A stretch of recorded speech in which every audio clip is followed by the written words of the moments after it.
What's my learning type? Discover if you are a visual, auditory, or kinesthetic learner in this 30-second, 5-question quiz. What kind of book would you like to read for fun? A book with lots of pictures in it? A book with word searches or crossword puzzles? Or a book with lots of words in it? I like a book with words. I'm a word guy. When you're not sure how to spell a word, what are you most likely to do? Write it down, see if it looks right, trace the letters in the air. Spell it out loud to see if it sounds right. I would write it down. You're not shopping for clothes, you're waiting in line to pay. What are you most likely to do while waiting? Oh, definitely talk to the person next to me in line. No doubt about that. When you see the word cat, what do you do first? Picture a cat in your mind? Yeah, absolutely. Picture a cat in my mind. It just happened. What's the best way for you to study for a test? Boy, I haven't studied for a test in a long time, but I definitely used to read the book or notes and review pictures and charts. Yep, absolutely. Okay, what is my learning type?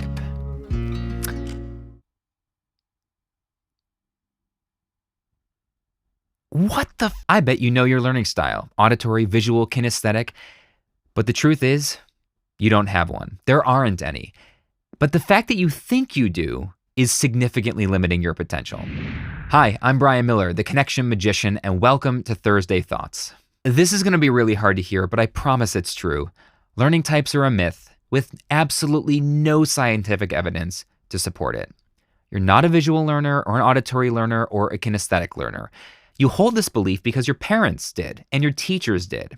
It's such a pervasive myth that even though it's been provably debunked many times, everything in your body and your soul is going to tell you to keep believing it.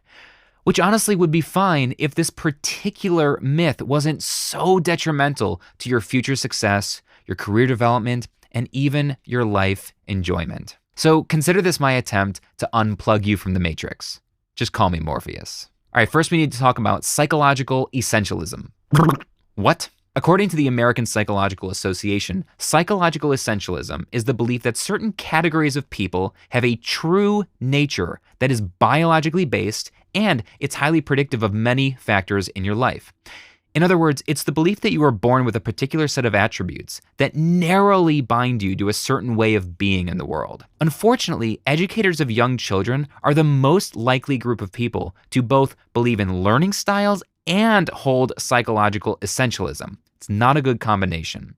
And the result is that teachers, well-meaning teachers and instructors, spend an enormous amount of time and energy trying to match lessons to students' perceived learning styles, even though all students would benefit from receiving information in multiple different ways. See, rather than each person having their own learning style, the style in which you learn best depends on the type of content you're trying to learn. Visual learners, they don't learn guitar better by looking at diagrams than by playing.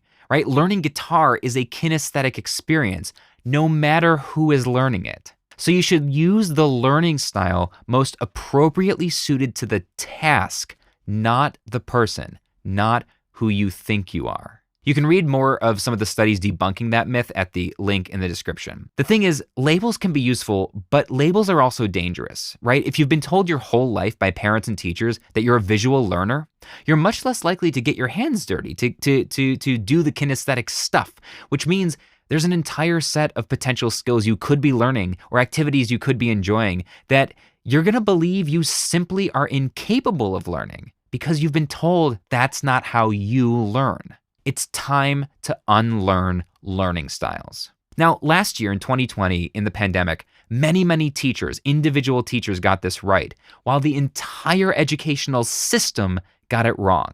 See, the great pivot from in-person education to remote learning was a monumental change for parents, students, and teachers. When the shift first occurred in March of 2020, I was optimistic. Like, this is it, I'm thinking. Finally, an excuse to reinvent education for the new world. See, many of my friends and family members are teachers, and I've listened to them complain, rightfully so, for like 10 to 15 years about the state of the educational system. They're always saying things like, it doesn't serve teachers, it doesn't serve students, it's broken. But what can we do about it? And then educators were given a gift. I thought the entire planet ground to a halt, and with it, many of the previously held beliefs about what education should look like and it should feel like were out the window. Suddenly, teachers had a looking glass into the true home environments of their students.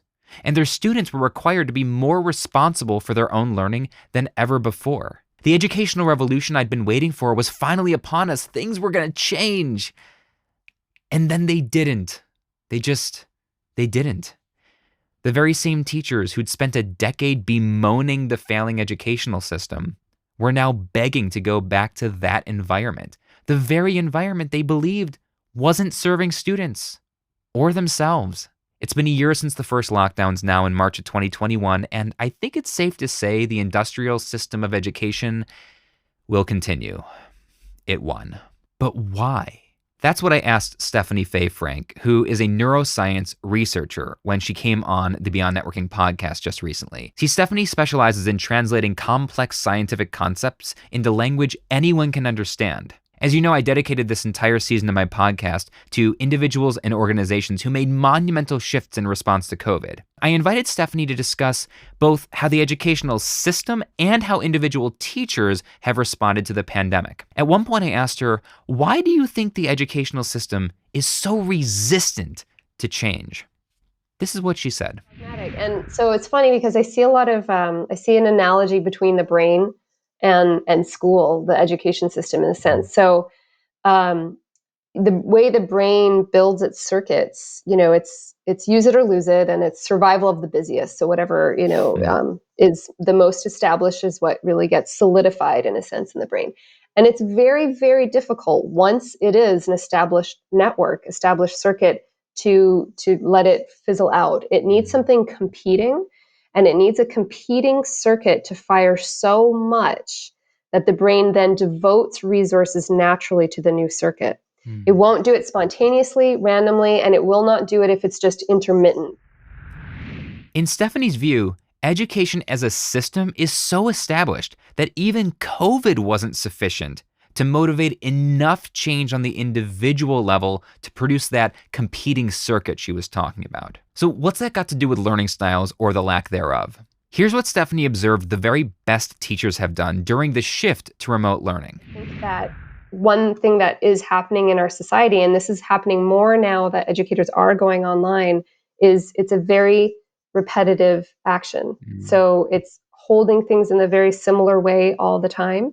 And that goes against the complexity of the human brain. It needs to have a lot of different variety of movement and all that. So that would be something that, just concrete to leave people with is, what can you bring into your learning environment where you're getting people to do something new with their hands and their voices, and even just bring in other senses? Because that's the other thing, is we're almost atrophying the sensory type of circuits involved in smell and taste and touch.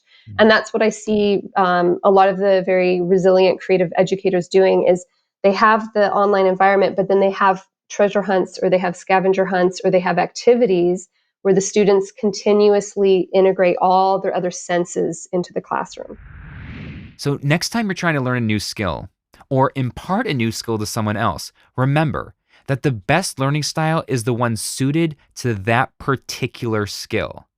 And the more senses you can involve, the more likely it is to stick.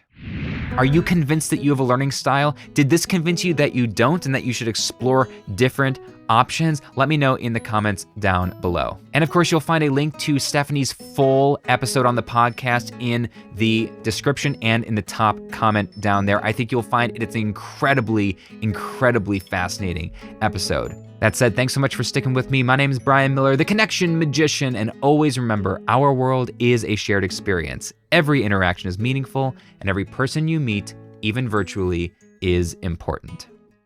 And we'll see you soon.